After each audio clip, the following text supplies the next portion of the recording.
Welcome back to the Deep Dive. We love tackling those ancient mysteries, maybe challenging some things you thought you knew. Definitely. And today, well, we've got a big one. Think about a prophecy, centuries old, but maybe more precise than we often realize. We're talking about Gabriel's 70 weeks prophecy, the one given to Daniel way back in the 6th century BCE. It's famously enigmatic. Right, and our deep dive today, it's really grounded in some fresh analysis by Mark Mountjoy. He published a work called the Amillennial Exegesis of Gabriel's 70 weeks prophecy. Yeah, through True Christian Press. And it Right. really throws down a gauntlet challenging some, let's say, standard interpretations. It's fascinating stuff. Absolutely. So our mission, if you will, is to unpack this. We're exploring Mountjoy's core idea that this prophecy wasn't about some vague spiritual thing or events far off in the future. No, he argues it found its complete, precise fulfillment in a specific slice of history. We're talking 62 to 136 CE, all centered around the Second Temple. Exactly. So we'll dig into the evidence he presents, why he reaches that, frankly, pretty bold conclusion, and importantly, what that might mean for how you understand history, maybe even faith itself. Okay, let's get into it. So let's start at the beginning then. This 70 weeks prophecy. Daniel 9.24:27. Why has this short passage caused, well, centuries of debate? What's it actually about? Well, context is everything, isn't it? You have Daniel, he's deeply troubled. He's been reading Jeremiah's prophecy about the 70 years of exile coming to an end, but Jerusalem is still in ruins. Right. So in Daniel 9, he's pouring his heart out, praying specifically for your city, Jerusalem, your holy mountain. He's focused. And Gabriel shows up. His response, this whole 70 weeks thing, it's a direct answer to that prayer. It lays out a timeline specifically determined for your people and your holy city. That specificity is really the starting point for this whole analysis. Okay, that framing is crucial. It is. Now, before we dive into the critique, it's important to acknowledge amillennial theology. It's a major way folks interpret prophecy. Yeah, maybe just a quick refresher on that. Sure. So amillennialism generally sees the 1,000 years in Revelation symbolically representing the whole age between Christ's first and second comings. It's known for its Christ-centered focus, its historical awareness, trying to ground things in history, and often a more, let's say, pastoral approach rather than getting lost in complex charts. Okay, so valuable contributions there. Absolutely. Widely respected strengths. But here's where Mountjoy, even coming from that kind of perspective, sees a problem, right? Yeah. Specifically with this prophecy. Exactly. This is the core challenge he raises. He argues that even though amillennial scholars value historical context with Gabriel's 70 weeks, they tend to universalize it. Meaning they take that really specific language, your people, your holy city, and apply it much more broadly to the entire church across all time or, general spiritual truths. And Mountjoy's point is, doing that kind of obscures what Gabriel might have intended, a precise chronological fulfillment tied directly to the Jewish people and Jerusalem in a specific historical window.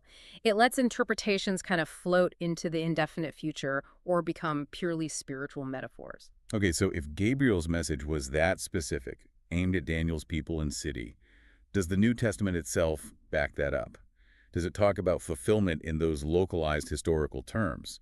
Or does it lean more towards that broader spiritual view? Well, this is where it gets really interesting. Mountjoy argues, and it's quite compelling, that the New Testament writers consistently link Gabriel's prophecy to events right around the time the Second Temple was destroyed. Okay. Which, directly contradicts the idea that fulfillment is still way off in the future or just symbolic. So give us an example. Where do we see Jesus himself engaging with this? The clearest place is probably the Olivet Discourse. Matthew 24, Mark 13, Luke 21, Jesus explicitly mentions the abomination of desolation. Right, quoting Daniel. Exactly, quoting Daniel.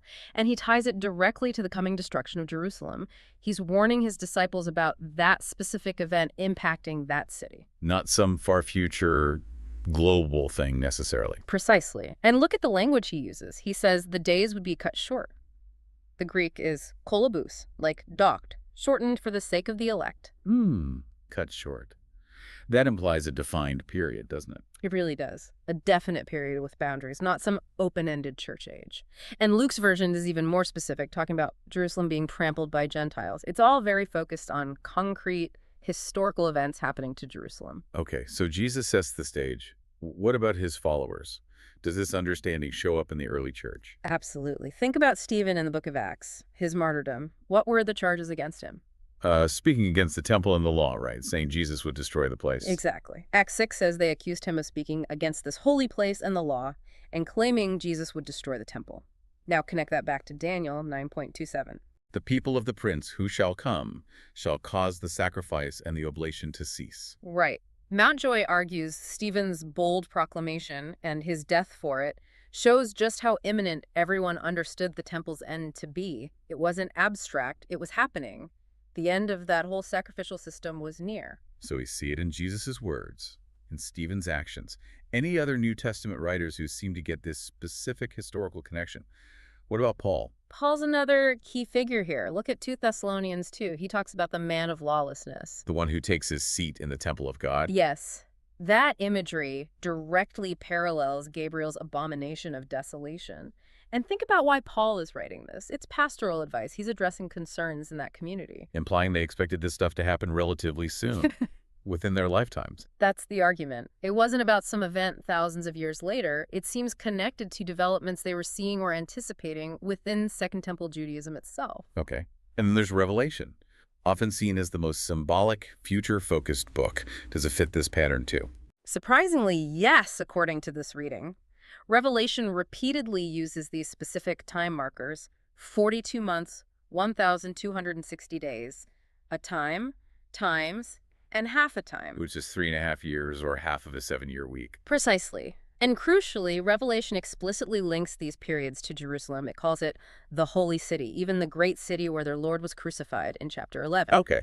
So when you line it all up, Jesus, Stephen, Paul, Revelation, there's this consistent thread pointing towards the events surrounding the Second Temple's destruction as the fulfillment ground for Gabriel's 70 weeks. Right. The New Testament evidence seems pretty focused. But now the big question, does actual history line up? Did events in the 1st and 2nd century CE really match these, well, quite precise prophetic markers like 42 months? This is where Mountjoy's analysis really brings things into sharp focus. He argues the alignment with the historical record, specifically the Jewish revolts against Rome, is remarkable. Okay, let's break that down. First, the first Jewish revolt, that's what, 67 to 70 CE? Roughly, yes. And critically, how long did the main phase of intense fighting last? Approximately 42 months. 42 months, there's that number again. Exactly. And it culminates, of course, in the catastrophic destruction of the Second Temple, traditionally dated to the 9th of Av, 70 CE. And how does that connect back to Daniel 9.27? Remember the line. In the middle of the week, he shall put an end to sacrifice and offering. Right. Historically, the daily sacrifices, the core of temple worship, actually stopped several weeks before the temple fell in 70 CE. And crucially, they never resumed. This wasn't just a temporary pause. It was the permanent end of the entire sacrificial system. So that cessation of sacrifice was the midst of the week, the breaking point. That's the argument, a very specific historical event fulfilling a specific prophetic detail. It's a powerful anchor point. Okay, that's compelling for the first half, but the prophecy talks about a whole week, 70 weeks in total. What about the rest? This is where it gets, well, even more interesting, potentially. Fast forward about 60 years, we have the Second Jewish Revolt, the Bar Kokhba Revolt, 132 to 136 CE, right? Led by Simon Bar Kokhba. Correct. And guess how long that revolt lasted? Let me guess. 42 months. Exactly 42 months, just like the first one. Wow, okay. And its conclusion was just as decisive. Hadrian crushes the revolt, rebuilds Jerusalem as a Roman city, Aelia Capitolina, and bans Jews from even entering. A total final end to any Jewish political or religious control of the city for centuries. So 2 distinct revolts, both lasting 42 months, separated by roughly 60-odd years, with the temple destruction right in the middle. Yes. And Mountjoy connects these dots. He argues the chronological precision here, 2 42-month periods, isn't coincidence. It's evidence that the final 70th week of Daniel's prophecy wasn't fulfilled as one continuous 7-year block, But as 2 separate halves. as 2 distinct halves separated by that crucial event in 70 CE, the destruction of the temple, which marked the end of sacrifices. This historical pattern, he argues, fits the prophetic language of the week being cut in the midst. Okay, and Mountjoy gives this whole period a name, doesn't he? The Parousia Arc. Yes, the Parousia Arc. He defines it as roughly 62 to 136 CE, about 74 years in total. And his argument is that this 74-year time frame saw the complete fulfillment of everything, Jesus' Olivet Discourse predictions, Gabriel's prophecy, and the total dismantling of the Old Covenant system. That's the core thesis. Now, the term Parousia itself might need some unpacking here. Right, usually translated second coming. People often picture a single, dramatic, end-of-the-world event. Exactly. But Mountjoy, following some other scholars, interprets Parousia or coming in this context differently, not as an instantaneous flash, but as a process, a period of divine judgment and transition. A process. How so? A systematic dismantling of the old order, the temple, the priesthood, the sacrificial system manifesting through real historical events. The wars and rumors of wars, the famines and earthquakes, the signs Jesus talked about in Matthew 24 weren't just precursors. They were part of this coming in judgment against that specific covenantal structure. So the coming was Christ acting through these historical upheavals during that 74-year arc. That's the idea. It makes sense then of why the New Testament writers Paul, James, Peter consistently wrote as if the end or the Lord's coming was imminent at hand. Because for them, related to the Old Covenant system centered on Jerusalem, it was happening within their generation or the next. Precisely. The temple's fall in 70 CE ended the sacrifices forever. The Bar Kokhba revolt, ending in 136 CE, cemented the end of that whole politico-religious structure. The institutional obstacles were gone, clearing the way for Christ's spiritual kingdom, the New Covenant, to be fully established without its predecessor lingering. Okay, the historical alignment is striking, especially those two 42-month periods. But the idea of a divided week, splitting Daniel's 70th week into two parts separated by decades, it sounds, well, maybe a bit convenient to fit the history. Is there actual biblical support for dividing the week like that? Or is it just interpretive gymnastics? That's a fair question. Is it just forcing the data? Mountjoy argues no, it's not convenience. There's a consistent biblical pattern pointing towards this very thing. What pattern? The pattern of the half week. Think about it. When the prophets or Jesus or Revelation talk about specific time periods related to these end times events centered on Jerusalem and the temple, what time frame do they consistently use? Well, we just talked about it. 42 months, 1,260 days, Daniel's time, times, and half a time. Exactly. 42 months is 3.5 years. 12,260 days is roughly 3.5 years. Time, times, and half a time is widely understood as 1 year plus 2 years plus half a year, 3.5 years. Okay, so always half of a prophetic week of 7 years. Always half a week. Daniel 7.25, Daniel 9.27 itself says in the midst of the week, implying a division. Jesus uses that word kolabuk, cut short. Revelation hammers it home repeatedly in chapters 11, 12, and 13. Mountjoy argues this isn't accidental. This systematic consistency across different books, different authors, points to a deliberate divine design. The final week was meant to be understood in two halves. That consistency is hard to ignore. It leads to another fascinating point in the analysis, involving Revelation chapter 10. Remember when John hears the seven thunders speak? Yeah, and he's told not to write down what they said. Seal it up. Exactly. Seal it up. Mountjoy proposes a really intriguing interpretation here. He suggests those seven thunders represented judgments that were, in a sense, prophetically moved. They were held back from the first half of the week. Held back? Held back and reserved for the very end, unleashed during that second 42-month period, the Bar Kokhba revolt from 132 to 136 CE. Okay, where does he get that from? He connects it to Revelation 20, verse 9, which describes the final judgment in that sequence. And fire came down from God out of heaven and devoured them. Fire from heaven. That sounds familiar. It should. It deliberately echoes Genesis 19, the destruction of Sodom and Gomorrah, fire and brimstone, often associated with thunder and lightning in ancient thought. Okay, so the thunders, sealed earlier, are unleashed as this final fiery judgment in the second half week. But how does this connect to the Levitical priesthood? Now here's where the argument gets incredibly layered, almost poetic in its tragic irony. Remember Sodom and Gomorrah? The historian Josephus, writing in the 1st century, described their destruction using the term thunderbolt. Okay. Thunderbolt. Now think about the high priest's garments. Josephus again describes the sacred vestments. He explains that the little golden bells on the hem signified thunder, and the pomegranates woven alongside them signified lightning. Wait, really? The high priest wore symbols of thunder and lightning. For centuries. For over a millennium, the Levitical priesthood, the whole system of worship centered on the temple, literally wore the very symbols of the divine judgment that destroyed Sodom. Wow. The prophetic irony is staggering. Isn't it? So, Mountjoy argues, those seven thunders, the sealed-up judgment, were finally unleashed during that second revolt, 132-136 CE. And how did the priesthood itself meet its ultimate final end during that same revolt? I vaguely recall something about Bar Kokhba and his uncle. Exactly.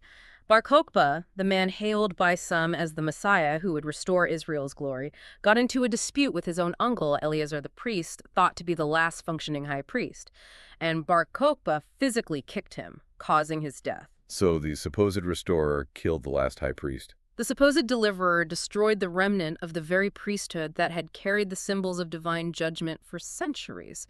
It's this incredibly potent fulfillment, Mountjoy argues, of Hebrews 7.1. For the priesthood being changed, there is made of necessity a change also of the law. The system ended, symbolically and literally, at the hands of its own failed hope. That adds a whole different layer to understanding that historical event. It really does, and it ties into another theological necessity explored in the analysis, Satan's binding and release in Revelation 20. Okay, how does that fit the divided week? Revelation 20 says Satan is bound for 1,000 years, then released for a little season, micron chronon in Greek. And importantly, it says his release must happen. It's a divine necessity. Dei. A little season? Mountjoy argues that this necessary little season of Satan's release corresponds precisely to that second 42-month period, 132-136 CE. How does that work with the timeline? Think back to Jesus' promise to cut short the days of the first tribulation, Matthew 24. If the war had gone on for a full 7 years continuously from, say, 66667 CE, the destruction and potential Roman genocide would have been even worse. Right. So the first 42 months, roughly 6770 CE, were the period of intense tribulation, Satan's great wrath, Revelation 12. Then the temple falls. Rome spends a few years mopping up, like Masada falling in 73 CE. Okay. Then comes a period of relative quiet in Judea, roughly 73 to 132 CE, about 59 years. This, Mountjoy suggests, is Satan's binding period, corresponding to when Jesus described the unclean spirit leaving a man and the house being swept clean and put in order, Matthew 12. Judea was under Roman occupation, pacified but religiously empty without the temple. The swept clean period. Exactly, but what happens in the parable after the house is swept clean? The spirit returns with 7 more wicked spirits, and the final state is worse. That return, Mountjoy argues, is Satan's necessary release for the little season. The second 42 months, 132-136 CE, the Bar Kokhba revolt. Yes.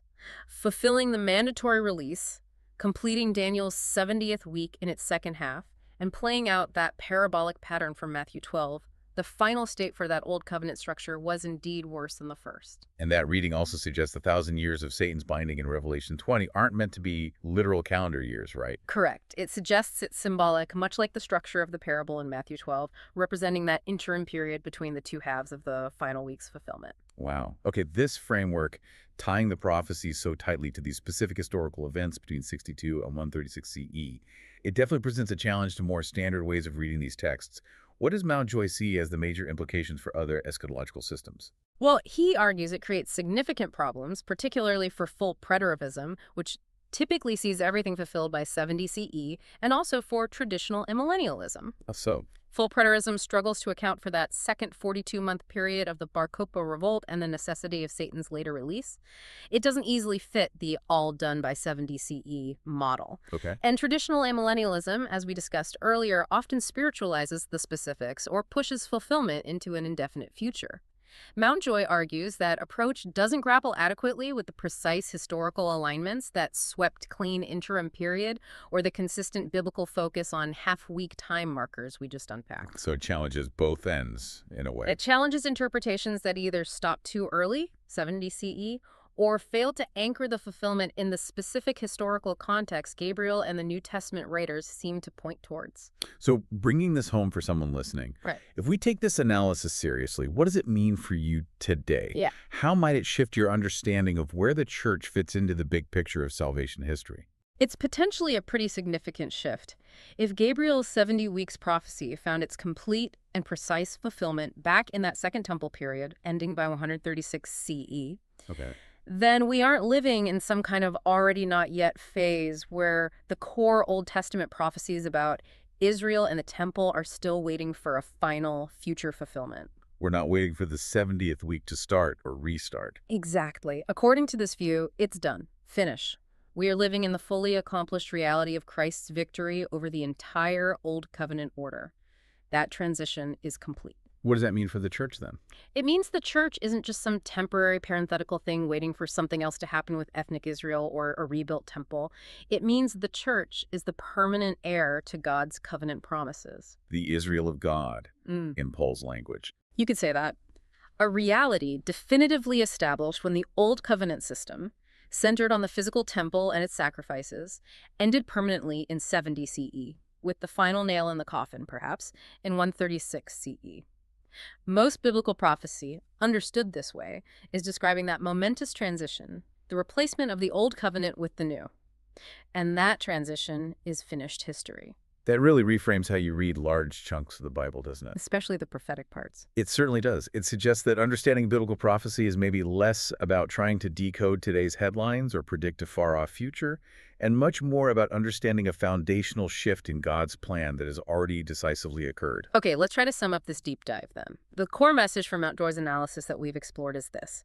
Gabriel's 70 weeks prophecy, given specifically about Daniel's people and holy city, was precisely fulfilled. Right, not vaguely or spiritually across millennia, but historically within that specific time frame of roughly 62 to 136 CE, centered on the events surrounding the Second Temple. The 70 weeks are complete. Finished.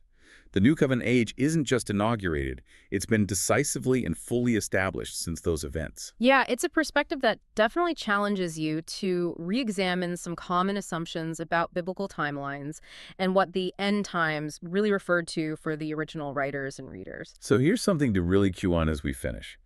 If this perspective holds weight, if the end, in that specific sense of the Old Covenant order's termination and Christ's judgment coming against it, has already occurred, what does that mean for us, right here, right now? How does it change things if Christ's kingdom isn't just a future hope, but in a profound way an already completed and reigning reality established through those first-century events? What does it really mean to live today as the inheritors, not of a battle still looming, but of a victory already fully won and accomplished over that old system? That's the question to ponder, something to think about long after this discussion ends.